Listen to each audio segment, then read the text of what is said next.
Vamos a pasar ahora a la tercera comunicación, que se titula Violencia de género, diversidad y olvido rural. Un análisis en Navarra. Esta comunicación es obra de Fátima Cruz, la doctora también Elvira Sanz y la doctora Isabel Comenarejo. En este caso presenta la comunicación la doctora Fátima Cruz. Bueno, buenos días nuevamente. Gracias. Gracias a los compañeros y compañeras de la mesa por esa riqueza, ¿no? La mesa es muy diversa. Perdón, que estoy aquí tocando algo que...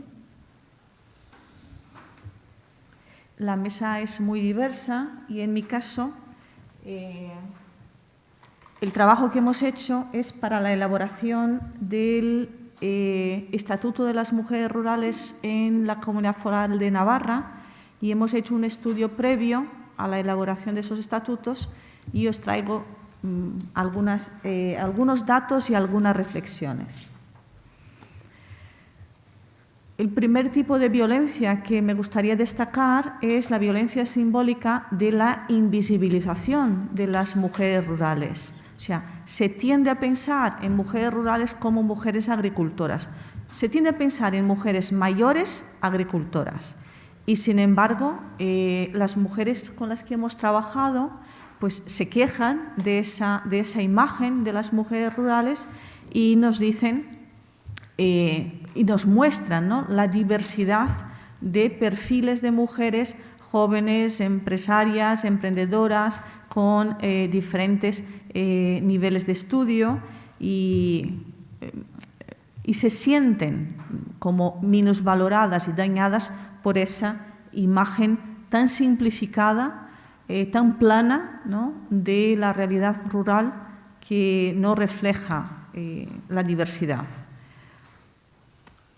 No voy por el tema del tiempo, no voy a entrar en tantos detalles, pero al final nosotras hicimos entrevistas e hicimos grupos de discusión en diferentes lugares de Navarra y al final la conclusión, cuando preguntábamos, ¿no?, y después del debate, ¿quiénes son las mujeres rurales?, decían, las mujeres rurales somos las que vivimos en los pueblos, punto. Y ahí que no se mascare esa diversidad. Se tiende a pensar en las mujeres rurales básicamente como agricultoras y, si os dais cuenta, el porcentaje real de mujeres empleadas en la agricultura es solo de un 6% de las mujeres que viven en el medio rural. Sin embargo, por ejemplo, en la hostelería hay casi la misma cantidad. Si sumamos con otras profesiones, por ejemplo, profesionales, científicas y técnicas, estaríamos en un 4,5%.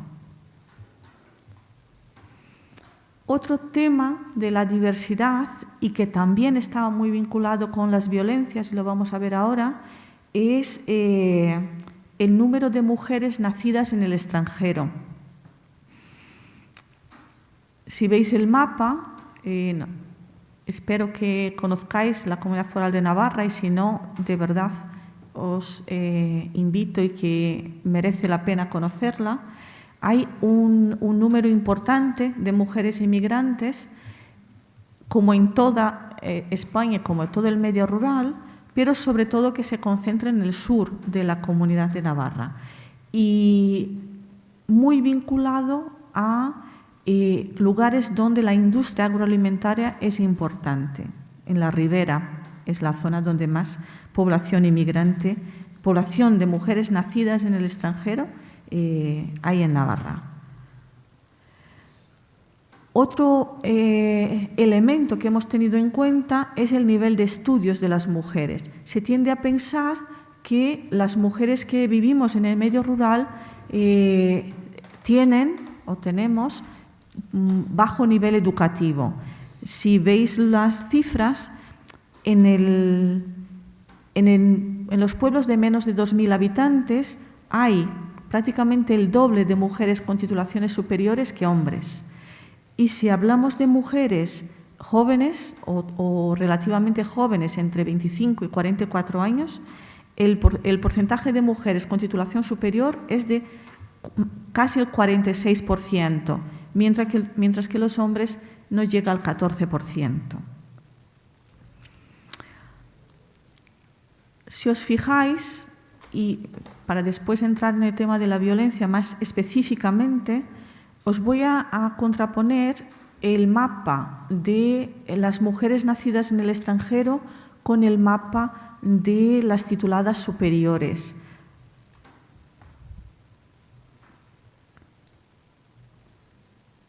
Este es las nacidas en el extranjero y este es las mujeres en general, en total. Si os dais cuenta, donde hay mayor porcentaje de mujeres nacidas en el extranjero, hay un menor porcentaje de mujeres tituladas superiores. Y eso ya es una forma de violencia estructural. En algunas culturas el acceso a los estudios y más a los estudios superiores está todavía muy limitado para las mujeres. Otra forma de violencia estructural es el alejamiento del espacio público, ¿no? Este es el mapa de alcaldes y alcaldesas en Navarra. Y quiero destacar, si queremos hacer alguna comparación con Castilla y León, que Navarra, en temas de igualdad de género, yo llevo trabajando tanto en Castilla y León como en Navarra y en otras comunidades autónomas de España, como Asturias, como Andalucía, como Canarias. Navarra nos lleva mucha ventaja en temas de igualdad de género en relación a Castilla y León. Se aproxima más al norte de Europa que Castilla y León. Y todavía estamos así en el mapa de alcaldes y alcaldesas en Navarra. Otro tema que está muy relacionado con la violencia de género en el medio rural es el tema de la movilidad. Si os fijáis, la movilidad, el número de personas que tienen carné de conducir es muy diferente entre hombres y mujeres, sobre todo en las edades más avanzadas.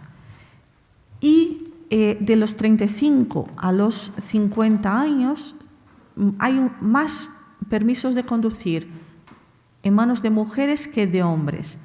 Eso no es necesariamente una ventaja porque suele estar vinculado a los cuidados.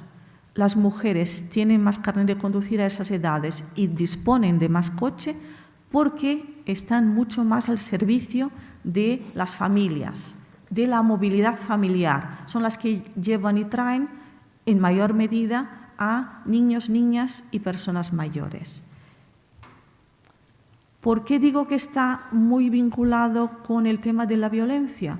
Porque en el medio rural, si no sabéis, os lo cuento, apenas existe transporte público. La movilidad depende casi exclusivamente del coche privado. Y disponer de coche significa poder tener relaciones sociales, tener posibilidad de un entorno social más rico o estar muy, muy aislada. Y es una forma de violencia muy presente en el medio rural el depender del varón o de un varón de la familia para poder desplazarse. Incluso para poner una denuncia, una necesita ir a una cabecera de comarca, a un pueblo más grande cuando vive en un pueblo más pequeño. Hablando específicamente de violencia de género, estos son los números y los indicadores. Hemos analizado a partir de número de denuncias, de órdenes de protección y de los delitos ingresados por partido judicial en Navarra, a partir de los datos del Consejo del Poder Judicial, y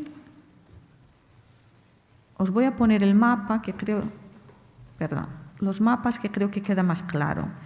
El número de denuncias, la tasa de denuncias, es más importante en el sur de la comunidad y apenas hay, por ejemplo, en el Pirineo navarro o en Tierra Estella, en la parte este. Sin embargo, la ratio de denuncias por órdenes de protección, en el sur, donde hay más denuncias, hay menos órdenes de protección. Nosotras estamos indagando en los motivos de esa disparidad y una de las cuestiones que nos señalan en la parte cualitativa de la investigación es qué juez o jueza dicta la orden de protección. Entonces, una cosa es poner la denuncia, otro paso es que la denuncia sea tipificada como delito y un paso más protector es cuando se dicta una orden de protección. Vemos que todavía en algunos partidos judiciales hay jueces o juezas, en algún caso, que son resistentes a poner las órdenes de protección. Vemos también que donde hay más migración es donde más denuncias por violencia de género está habiendo. Las mujeres migrantes las mujeres migrantes y las mujeres jóvenes son las más vulnerables a la violencia de género. Conclusiones. Que para atender la violencia de género es fundamental tener en cuenta el contexto de convivencia de las víctimas, es fundamental tener medidas específicas para atender las grandes ciudades, los barrios más vulnerables de las grandes ciudades, pero también las diferentes ruralidades que tenemos en España. Los pueblos más remotos, las mujeres están más indefensas.